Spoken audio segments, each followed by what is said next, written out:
l'Argentine a fait disparaître un tiers de sa population noire et personne n'en parle. Tu crois connaître l'Argentine, le pays de Messi, mon joueur préféré, de Maradona, du tango, des steaks, un pays blanc, européen? Faux. Il y a 200 ans, 4 Argentins sur 10 étaient noirs.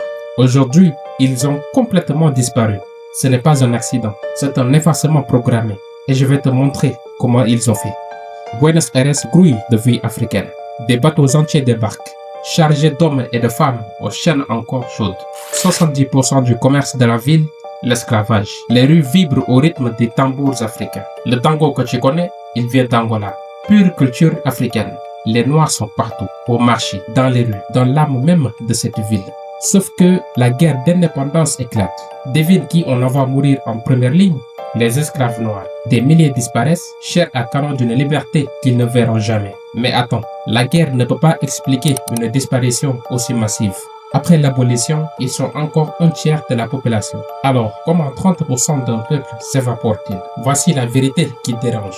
Le gouvernement argentin lance le grand blanchiment. L'objectif, une Argentine 100% européenne.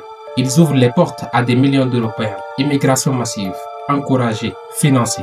Les Noirs raillés des recensements, purement et simplement effacés des statistiques. Tu n'existes plus sur le papier, tu disparais de l'histoire. Et ce n'est pas le pire.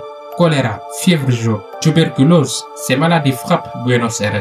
Mais bizarrement, elles déciment surtout les quartiers noirs. Coïncidence? Les soins médicaux, les bonnes conditions de vie, l'eau potable, tout ça, c'est pour les Blancs. Les Noirs crèvent dans leur taudis, abandonnés par un État qui a décidé de les effacer. C'est un génocide silencieux. Pas de camp, pas de faux, juste de l'indifférence organisée. Mais tu crois que c'est fini? Pas du tout. Aujourd'hui, 90% des Argentins se déclarent blancs.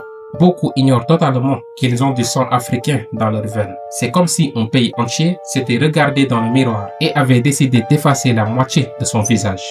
L'Argentine a réussi son pari, devenir le pays le plus blanc d'Amérique latine. Sauf que les racines, ça ne s'efface jamais complètement.